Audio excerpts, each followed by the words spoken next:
శ్రీమాత్రే నమ. ద్రాం దత్తాత్రేయ నమ. శ్రీ గురుభ్యో నమ. జాతక దర్శన ప్రేక్షకులకు స్వాగతం. శ్రీ క్రోధినామ సంవత్సర మేషరాశి ఫలితాలని ఇప్పుడు మనం చూద్దాం. అశ్విని 1, 2, 3, 4 పాదాలు, భరణి 1, 2, 3, 4 పాదాలు, పూర్తిగా 1వ పాదం ఈ యొక్క రాశిలోకి వస్తుంది.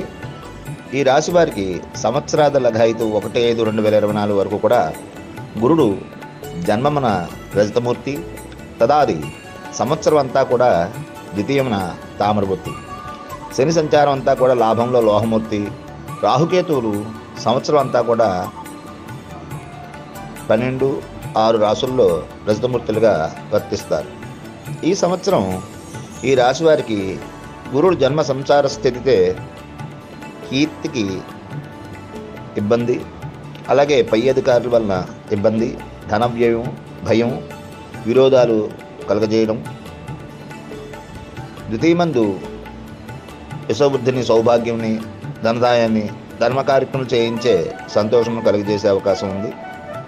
శని తృతీయ సంచారం వలన స్త్రీ సంభోగము, హృదయ సౌఖ్యము ఇచ్చినప్పటికీ మూర్తివంచం చెడు ఫలాలు కూడా సూచిస్తున్నాయి. ఈ సంవత్సరంలో శని లాభంలో ఉన్నప్పటికీ మూర్తివంతంచే మిశ్రమ ఫలితాలు ఇస్తున్నాయి. ఇక రాహు వలన శత్రు మిత్రులవుట, గోభూ లాభప్రాప్తి, ప్రజలందు నమ్మకం, కేతు వ్యయస్థాన స్థితి వలన బాగుండక పోయినప్పటికీ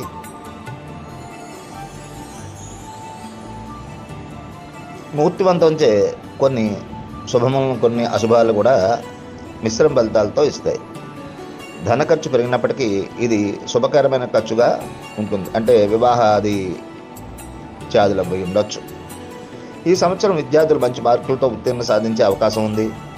కొంచెంగా శ్రద్ధ వహించితే ప్రథమ స్థానానికి కూడా సాధించే అవకాశం ఉంది. వ్యాపారస్తులకు కూడా రంగంలో కొద్దిపాటి అభివృద్ధి లాభాలు ఉంటాయి.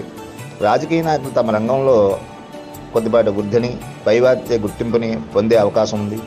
పౌల్ట్రీ రంగం వారు కూడా మిశ్రమ ఫలితాలు పొందే అవకాశం ఉంది. సినీ నాటక పరిశ్రమలు వృద్ధిగానే ఉంటాయి. నూతన నటీనటులకు అవకాశం పెరుగుతాయి. వ్యవసాయదారులకు 2 పంటలు కూడా సమృద్ధిగానే ఉంటాయి. శ్రీమాత్రే నమః.